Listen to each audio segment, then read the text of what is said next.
Welcome to our mini-series on compassion.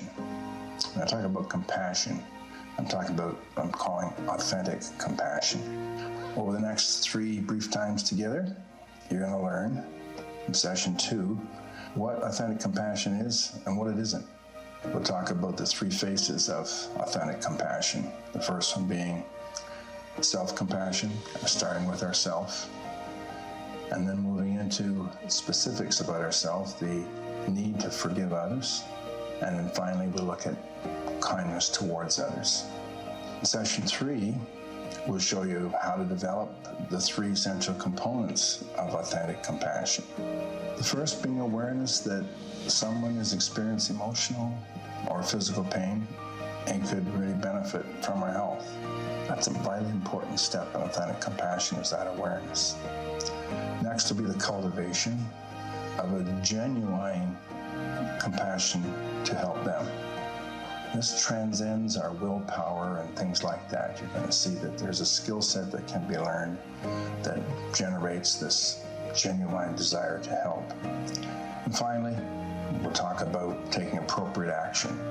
That is, and this is important, components of appropriate action that must be needed and wanted by the recipient.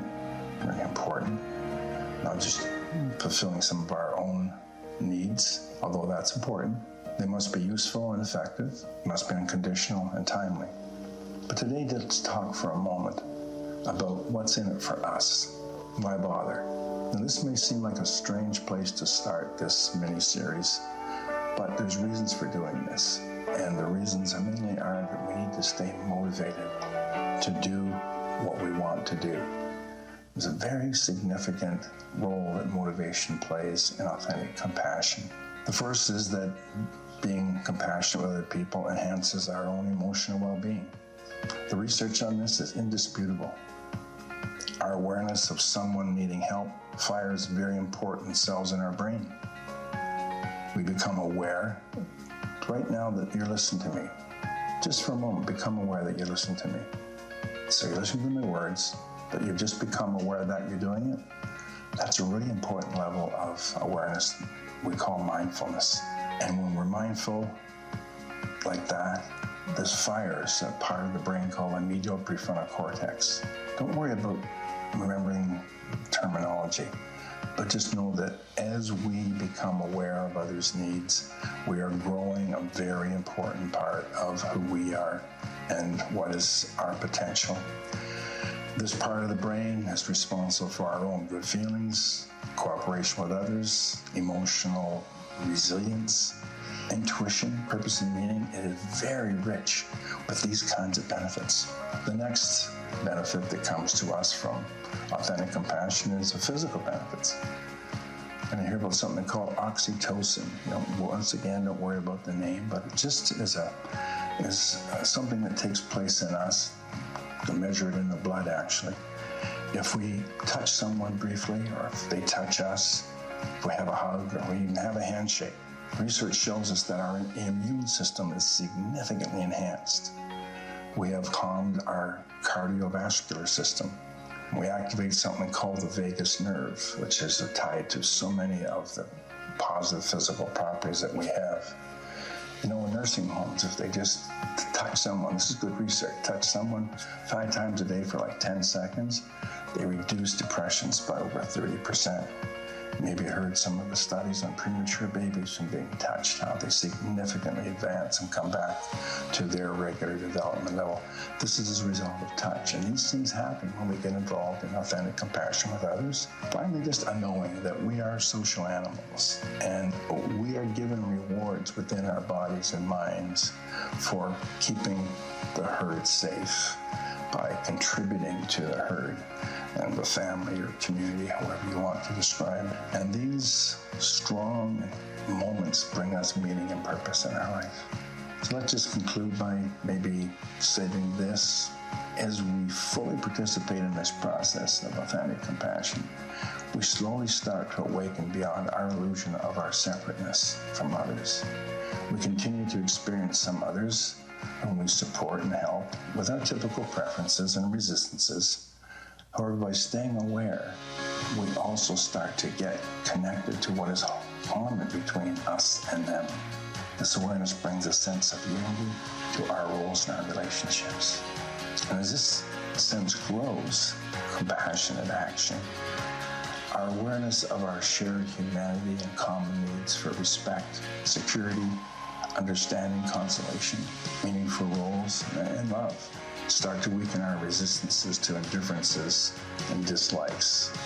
In a relatively short time, support moments experienced as conscious connections, awareness, plants the seeds of authentic compassion and awakening consciousness. Such a gift to be able to care for and support others. We really are truly blessed.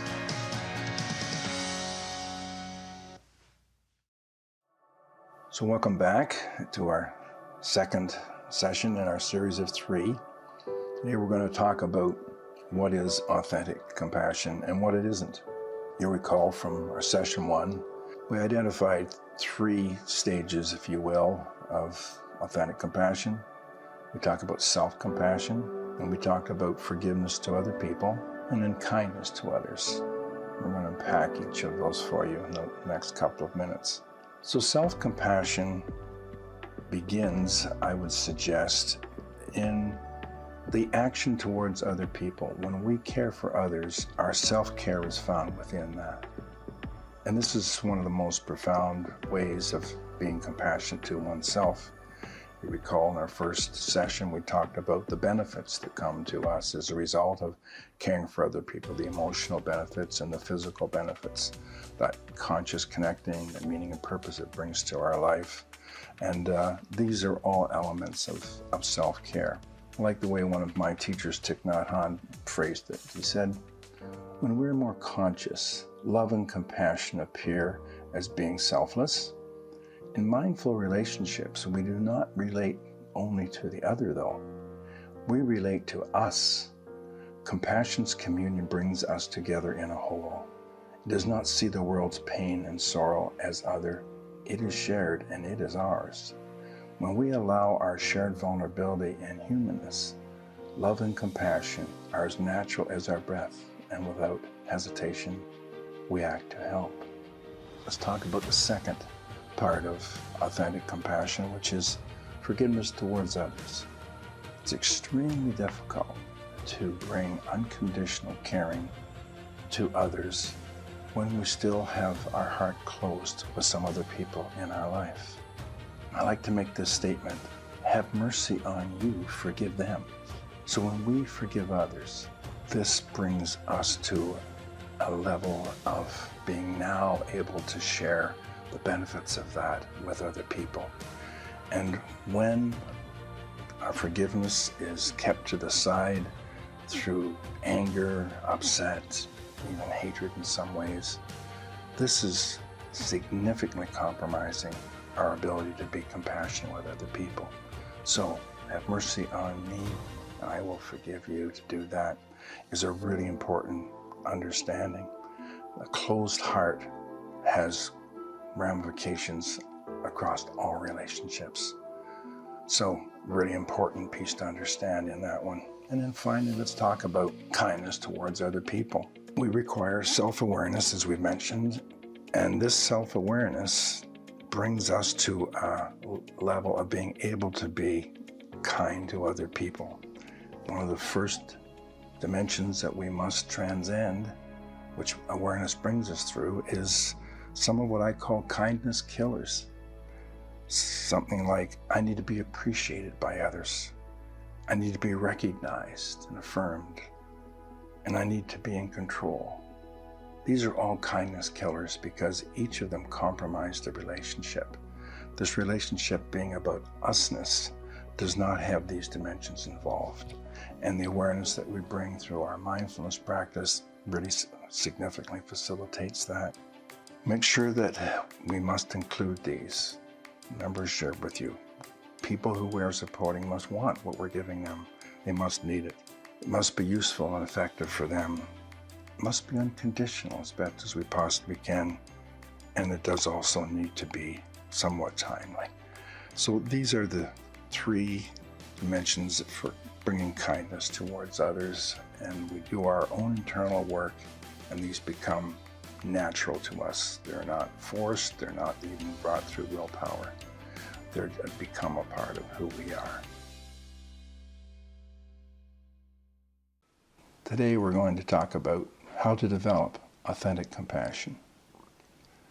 Let me start with a little reading of some wisdom.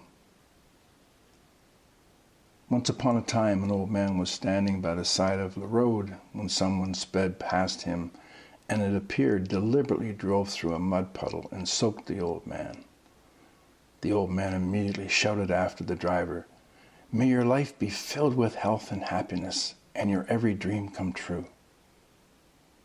A person standing by came over to the old man and said, "Pardon me, sir, but I just have to ask what religion you are that you would have such immediate, authentic forgiveness and compassion for that driver."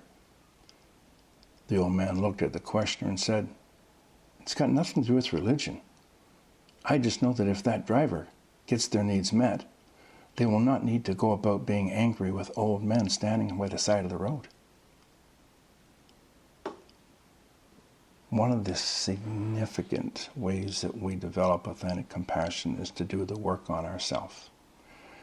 When we learn the true behind the scenes causes of other people's less than optimal actions,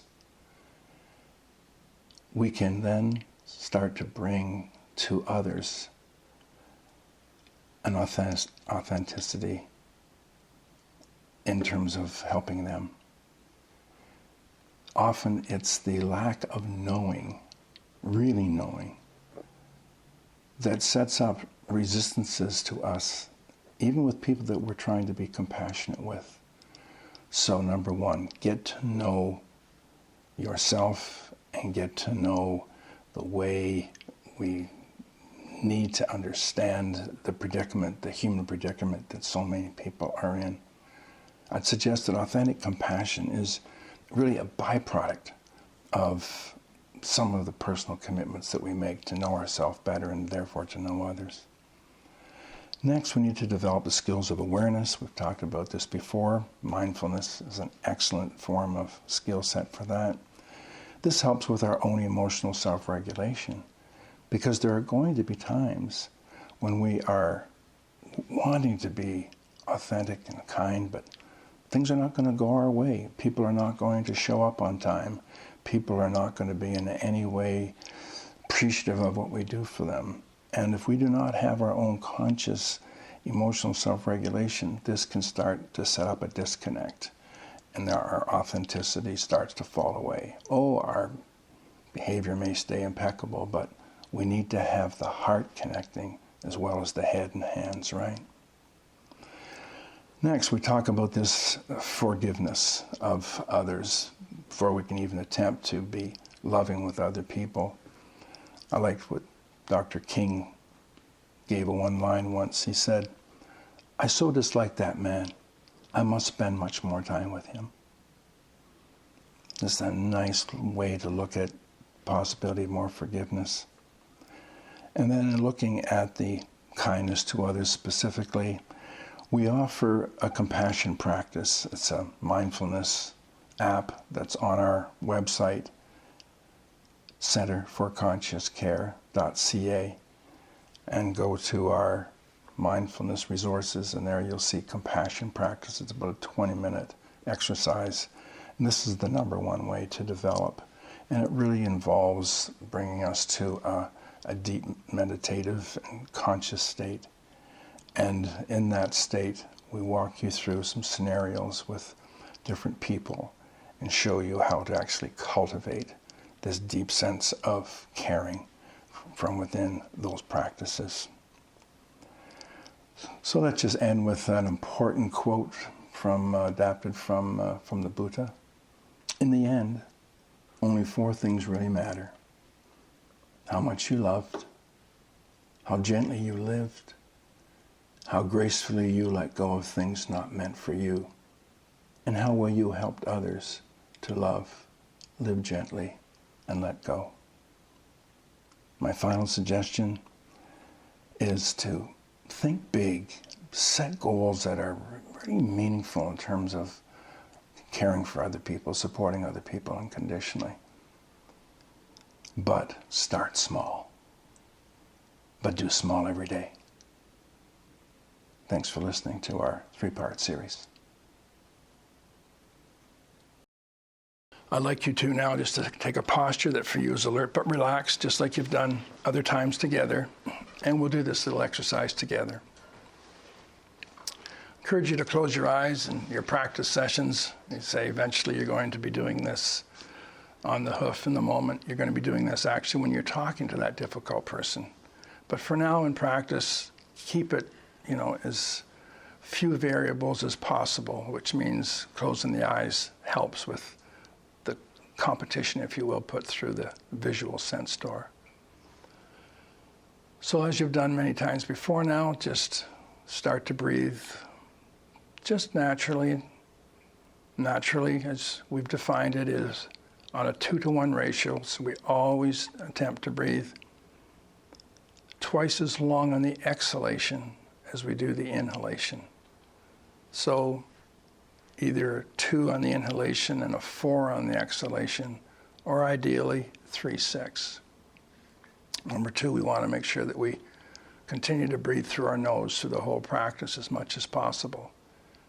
Just breathing through the nose is going to put 20% more oxygen into your brain to be a part of life. So we start bringing our awareness to being here now in this moment. And then become aware of the body sensations that are taking place in your belly as you inhale and exhale. You're just experiencing the rise and the fall. You're not visualizing it, you're experiencing it.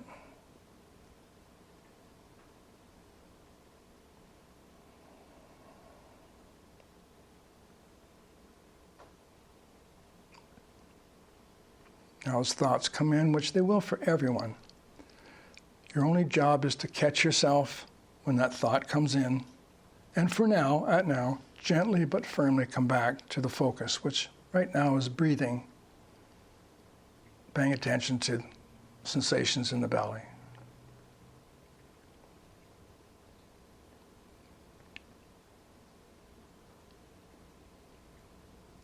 And then bring your awareness to your chest and do the same.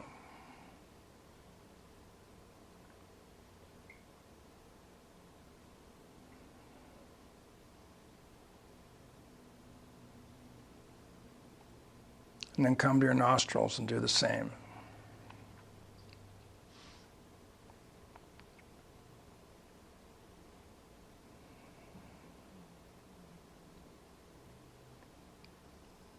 Then move over to your left shoulder and left arm. On the inhalation, nicely, progressively tighten. 1, 2, 3. And then release to the count of 6. 2, 3, 4, 5, 6. Over to your right leg and do the same. Inhale, tighten. Exhale, release. Paying attention to those body sensations. Over to the left leg and do the same.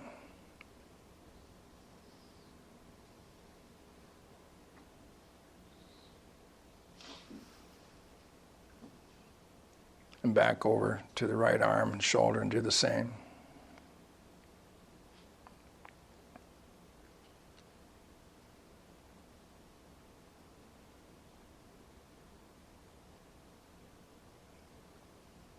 And then bring your awareness to your face. And just start at the forehead and slowly work your way down. Maybe using each breath cycle as a prompt to move your awareness from one location to the other. The forehead, the eyes, the nose, the mouth, the jaw.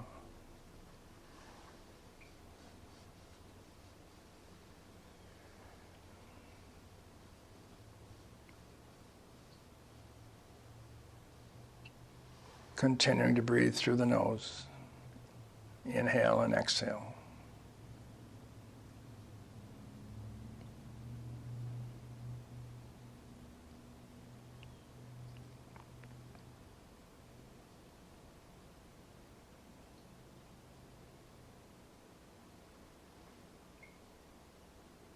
And then come down to your throat.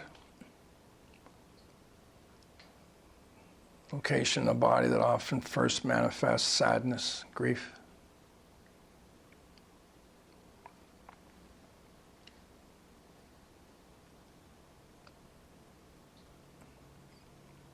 Then to your chest, the area that often first manifests angers, resentments.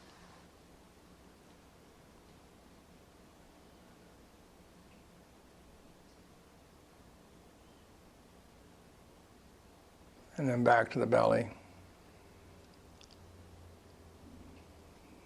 seeming home of the anxieties, stressors.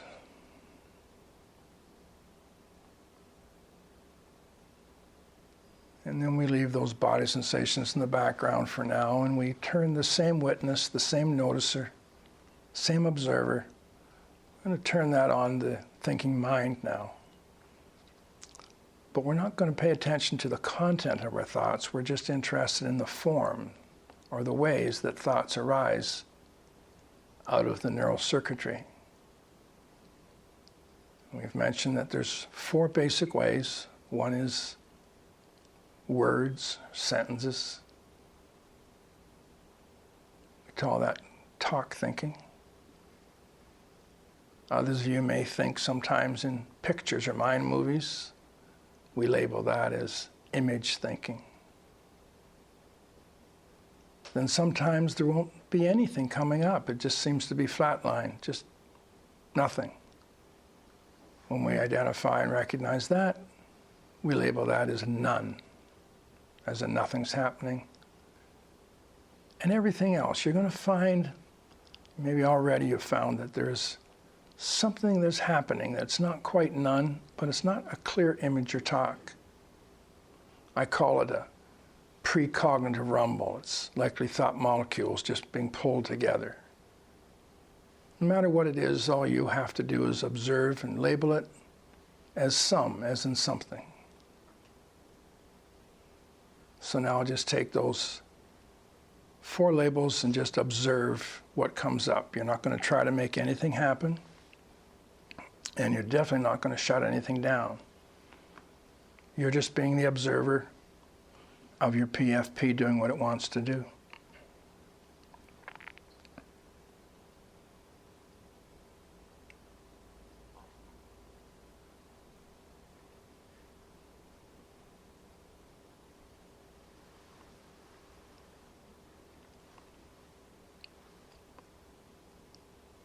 And during this whole process, you're just allowing a little bit of your awareness energy just to infuse the process without allowing this intention.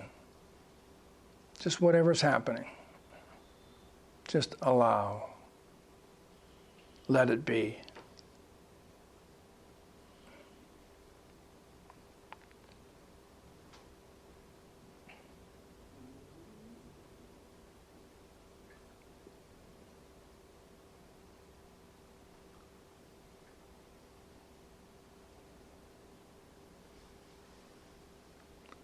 If you get pulled into a thought, you know what to do.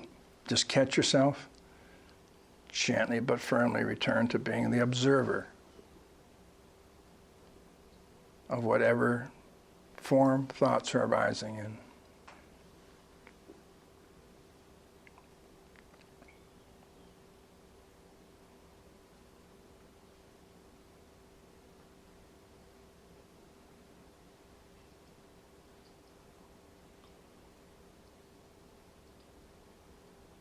Okay, that's good. Now leave that in the background and just tune into your feelings. Some of you may just still be neutral. Some may be calm. Some frustrated, some impatient. There's no preference. Whatever you're feeling, just label it. Now, you may notice that there's a body sensation that has arisen as a result of some of that. If you're calm, often the whole body is more relatively calm, but just look for body sensations to see if there's any feeling body sensations that have arisen. If you don't see any, there's no matter. It's the looking that counts.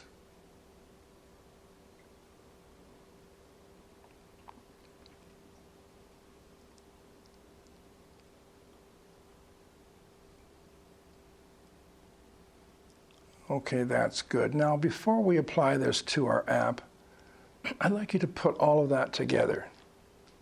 I'd like you to designate as your field of focus any and all body sensations, any and all image or talk or none or some, and any or all feelings. That's the full range now of your field of focus. Just do that for a minute or so, just letting awareness be pulled where it wants to be pulled. Your only job is to continue to be the observer, the witness, the noticer.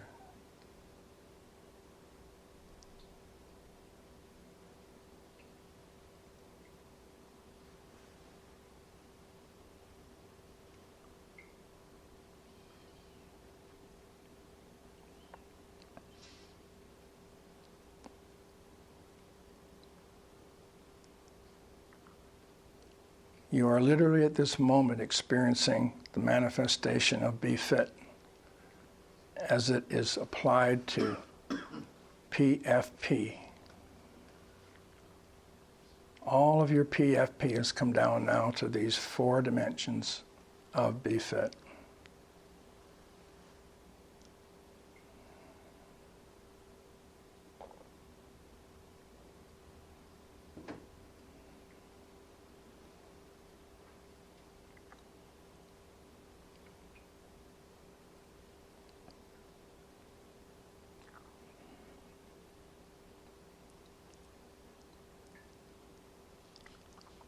Okay, that's good. Now let's apply what we've learned and practiced. I'd like you to now intentionally find yourself in a room that you are familiar with and that you feel comfortable in. Could be in your home or could be out in nature, could be any place. But you see yourself, you're actually sitting on a chair and there's someone sitting across from you in this place. And it's someone who you are very close with. It could be a family member, a partner, a parent, a friend, a work colleague, someone who you feel really close with. And no talking. I'd just like you to just experience being in that person's presence. Stay aware of any body sensations or image or talk that arises. You once again just mindfully being in this person's presence.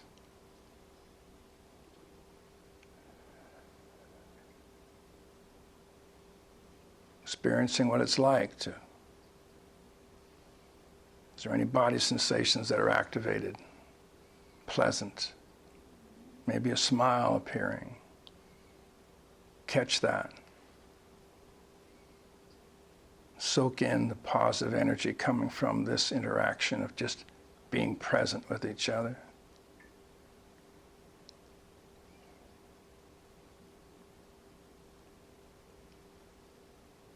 Now that person stands up and you say goodbye and they walk away and you look back in the chair and there's another person in the chair. Once again, whoever shows up in the chair is who intended to be there. This time it's someone in your life who needs your help. Could be someone who you're supporting, someone who you're supervising, leading, someone in your personal life. But they need your help in some way. Emotionally, physically, or socially, or all 3. And once again, you're just in their presence and just intending well-being for them. Not saying anything, just being there.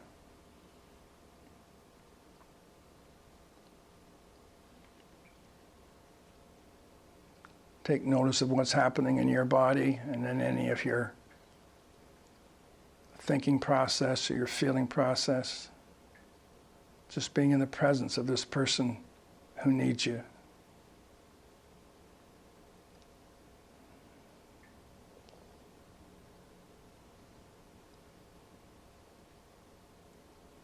That's good.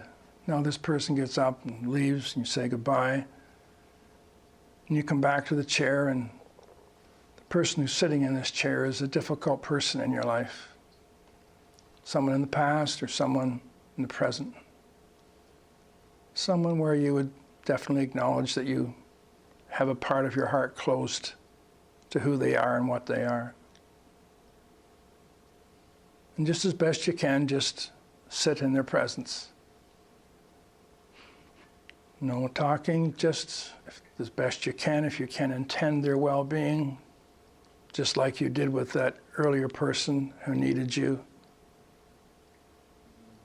Maybe this level of consciousness opens the heart a bit for you to realize that this person needs you in the same way. They have unmet needs. So you just hang out there.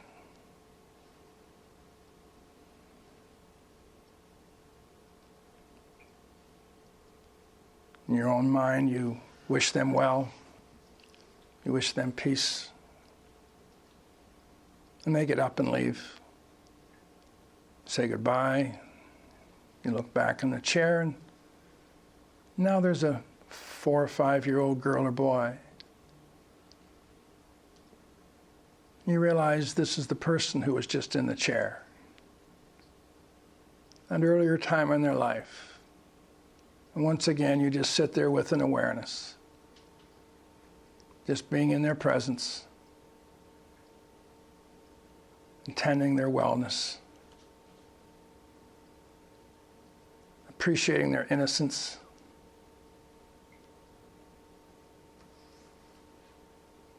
Intending for them, wishing for them to have a good life.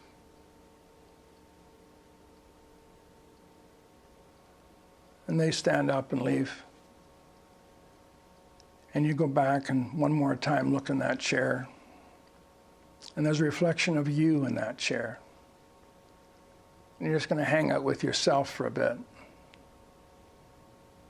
Intending your well-being. Intending your good life. Health, happiness.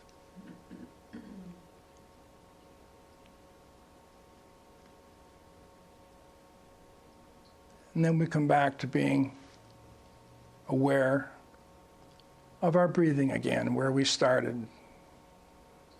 Bring your awareness to your belly and just start with the same practice we began with. Open that up now to your chest.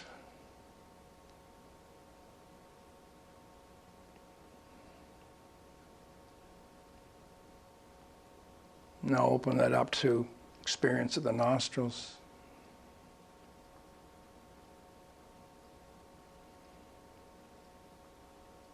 And now open it up to awareness of your whole body. Let your awareness just be pulled to any place it wants to go in the body. Here you may find some specific areas or an area that is different than it was before. It could be tight. Could be more open. Just experience it.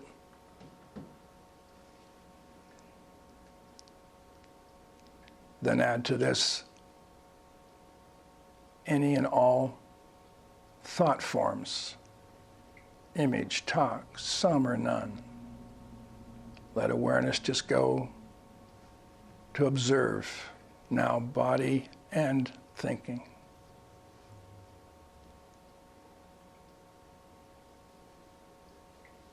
And finally, add in your feelings. So now you have all to be fit. You're just designated as your focus, observing it and allowing it to be whatever it wants to be.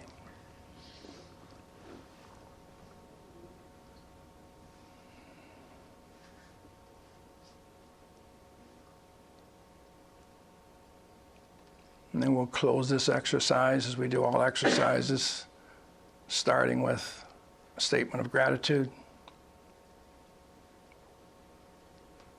Make your own statement of gratitude.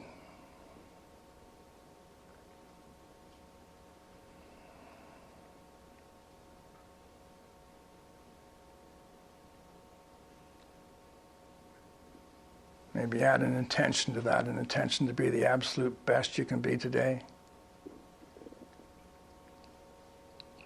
Intention that as best you can, you'll keep your heart open to anyone who comes into your world, recognizing that there are needs that need to be met in everyone. And the heart of compassion is all that can carry that load. Close with an intention for all other people.